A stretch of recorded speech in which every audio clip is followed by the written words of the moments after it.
दोस्तों बहुत दुख होता है ऐसे स्टूडेंट्स के लिए जो गाइडेंस के अभाव में आरओ एआरओ एग्जाम को क्वालिफाई नहीं कर पाते हैं।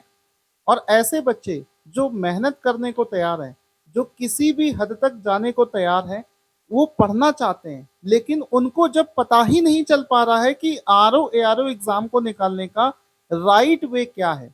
वो जिस तरीके से पढ़ रहे हैं उन्हें लग रहा है कि मैं 8 से 10 घंटे पढ़ रहा हूँ, और जो बच्चा 8 से 10 घंटे पढ़ लेता है, मेहनत लेता है, वही सेलेक्ट हो जाता है। ये सोच बिल्कुल गलत है। आपको प्रॉपर तरीके से गाइडेंस मिलना चाहिए। आपको ये पता होना चाहिए कि आखिर सही डायरेक्शन में जब पढ़ोगे, प्रॉपर गाइडेंस में जब आप पढ़ोगे, तब जाकर आप सेलेक्ट होगे। क्योंकि आज ऐसा समय है, हर किसी को जॉब की जरूरत है। आरओ का जॉब इतना अच्छा है कि हर कोई आरओ बनना चाहता है, और इस वजह से मेहनत आजकल हर कोई कर रहा है। कोई भी स्टूडेंट होगा वो मेहनत तो कर ही रहा है, लेकिन हर किसी का सिलेक्शन नहीं हो पा रहा। और अगर आपने 1-2 साल इसी तरीके से तैयारी करते रहे तो आपका सिलेक्शन नहीं होगा। आरओ एग्जाम में वो कौन सी 4 से 5 गलतियां हैं जो अगर आप अभी सुधार लो, आज से ही सुधार लो, तो भी आपका सिलेक्शन हो जाएगा। इस वीडियो को पूरा देख लेना, अदरवाइज ऐसे हजारों वीडियोस देख लोगे तो भी आपको ये चीज यूट्यूब पर कोई बताएगा नहीं। ध्यान से एक एक चीज समझना। देखो, ये है मेरे पास में यूपी पीसीएस 2024 वाला पेपर, जो कि अभी दिसंबर के महीने में हुआ है। और ये ऐसा पेपर आया था कि अच्छे अच्छे स्टूडेंट से भी इस बार का पेपर हिला नहीं। और समझ लो, इससे आसान नहीं, इससे टफ आएगा आरओ का एग्जाम। इस बार का जो आरओ का एग्जाम होने वाला है वो इससे भी ज्यादा टफ होने वाला है। तो उस एग्जाम में, इस एग्जाम में, पीसीएस के एग्जाम में जैसा पेपर आया था, उसमें 4 ऐसी गलतियां जो अगर आप आरओ के समय पर सुधार दें तो आपका एग्जाम निकल जाएगा। देखो, इसमें इस बार क्या हुआ है कि जो बेसिक सब्जेक्ट होते हैं, हिस्ट्री, ज्योग्राफी, पॉलिटी और साइंस, इसमें कुछ क्वेश्चंस ऐसे पूछे गए हैं जो आपसे बनेगा ही नहीं। 90% बच्चे ऐसे क्वेश्चंस को कर ही नहीं पाए। इस वजह से आपका जो सिलेक्शन है आरओ के एग्जाम में, अगर आप चाहते हो कि सेलेक्ट हो जाओ, तो आप अपने हिंदी सब्जेक्ट को अच्छा कर लो। क्योंकि हिंदी स्कोरिंग सब्जेक्ट है, और हिंदी में आपको 55+ लाना ही पड़ेगा। क्योंकि जीएस की एक लिमिट होती है, आप जीएस में बहुत ज्यादा एक्सट्रीम स्कोर नहीं कर सकते। जीएस में आप टॉपर का भी स्कोर देखेंगे तो उसको भी एवरेज मार्क्स ही मिलता है। तभी इसी वजह से देखा होगा, इस बार का जो पीसीएस का रिजल्ट आया है उसमें केवल 80 नंबर लाने वाला भी कट ऑफ क्वालिफाई कर चुका है। 80 नंबर भी किसी के हैं तो उसकी कट ऑफ निकल गई है। इसका मतलब क्या है? क्योंकि यूपी पीसीएस में हिंदी सब्जेक्ट नहीं पूछा जाता है कट ऑफ के लिए, इस वजह से वहां पर जीएस का स्कोर इतना कम रहा। तो इसी से अंदाजा लगा लो कि आप जीएस को कितना भी पढ़ लें, वहां पर आप अच्छा कर सकते हो, लेकिन वहां पर आप स्कोरिंग सब्जेक्ट उसको नहीं बना सकते हो। ज्यादातर केस में कुछ एक्सेप्शन बच्चे होते हैं जो बना लेते हैं। इस वजह से अगर आप आरओ निकालना चाहते हो तो आरओ में हिंदी आपको डेली पढ़ना पड़ेगा, और हिंदी को इतना शानदार करो कि 55+ नंबर आपके हिंदी में कहीं ना जाए। 55 नंबर आपके अगर हिंदी में आ गए और 80, 85 या 90 के आसपास में नंबर आप जीएस में ले आओ, तो आपको आपका कट ऑफ निकलने से कोई रोक नहीं सकता है। और अगर ऐसा पेपर आया पीसीएस के जैसा, तो जीएस में आप केवल 70 क्वेश्चन भी सही कराओगे तो भी आपका सिलेक्शन कोई रोक नहीं सकता।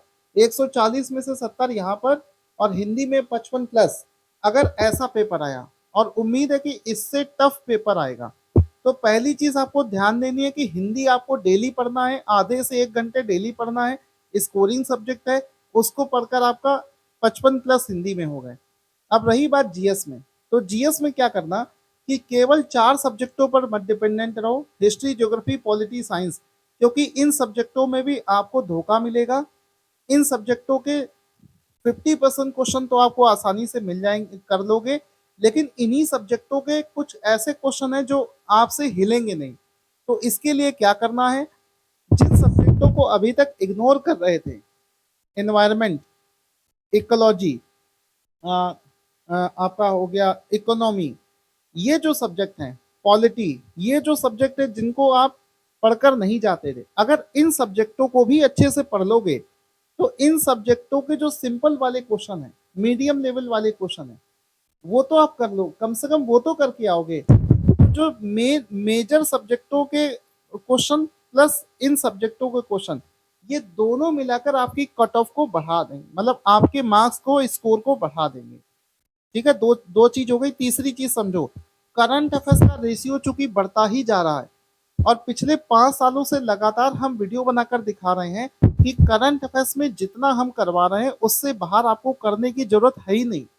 करंट अफेयर्स वहां से पढ़ लीजिए, आपके करंट अफेयर्स के लगभग डायरेक्ट प्लस इनडायरेक्ट वे में मिलाकर 40 क्वेश्चन पूछ रहा है। तो अगर आप हिस्ट्री, ज्योग्राफी, पॉलिटी, साइंस पढ़ रहे हो तो करंट अफेयर्स को अगर अच्छे से कर लोगे तो 40 क्वेश्चन वहां से आपको मिल जाएगा और उसको किया भी जा सकता है।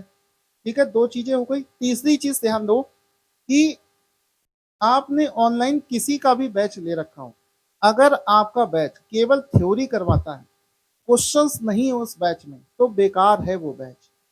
केवल थ्योरी पढ़कर आप इस एग्जाम को निकाल ही नहीं सकते, क्योंकि मल्टीपल स्टेटमेंट वाले क्वेश्चंस पूछे जा रहे हैं, टाइमलाइन के हिसाब से चीजों को अरेंज करने वाले क्वेश्चन पूछे जा रहे हैं, लिस्ट मैचिंग, क्रॉस मैचिंग वाले क्वेश्चंस पूछे जा रहे हैं।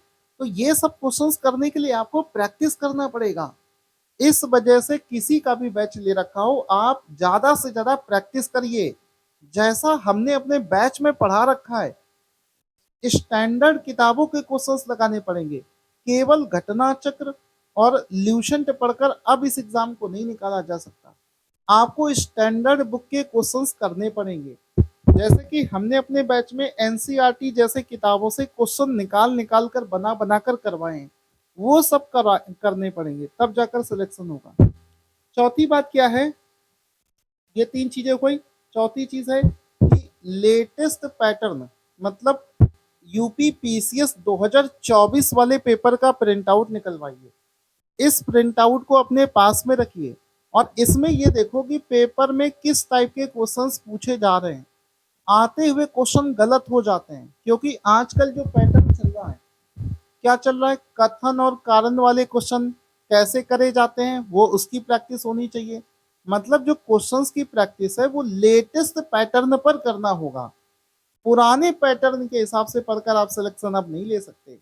दूसरी चीज है, जो मल्टीपल स्टेटमेंट वाले क्वेश्चंस आते हैं, स्टेटमेंट 1, स्टेटमेंट 2, स्टेटमेंट 3, वो क्वेश्चंस आपको करने पड़ेंगे। टाइमलाइन के हिसाब से चीजों को अरेंज करने वाले क्वेश्चंस आपको समझने पड़ेंगे।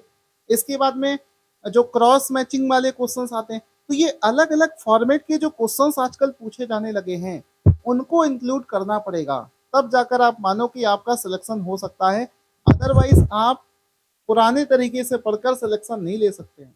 और हमने अपनी टीम के साथ में पूरी मेहनत के साथ में आपको लगातार गाइड कर रहे हैं, क्योंकि बहुत सारे ऐसे यूट्यूब चैनल हैं जो सुबह शाम मिसगाइड कर रहे हैं, 12-12 घंटे की मैराथन क्लासेस चला रहे हैं जिनका कोई मतलब नहीं है। बहुत ज्यादा क्वेश्चंस लगाने से भी कुछ नहीं होगा, कम क्वेश्चन लगाइए लेकिन डिटेल में समझ कर लगाइए। जितना हम आपको गाइड कर रहे हैं, जिस तरीके से हमने आपको बैच में पढ़ा रखा है, हमारे बैच में सारी चीजें एग्जाम के हिसाब से बनाई गई हैं। और इसी वजह से आरओ में हमने 97 क्वेश्चन फंसाए थे और पीसीएस में 105 क्वेश्चन फंसाकर दिखाए हैं। अगर आप उस तरीके से पढ़ोगे, आप विश्वास मानिए पहली ही बार में आपका सिलेक्शन हो जाएगा, आपको कहीं भटकना नहीं पड़ेगा। Thank you so much guys. अगर आपको वीडियो पसंद आया हो तो इसको अपने दोस्तों के साथ में शेयर भी करना। Thank you.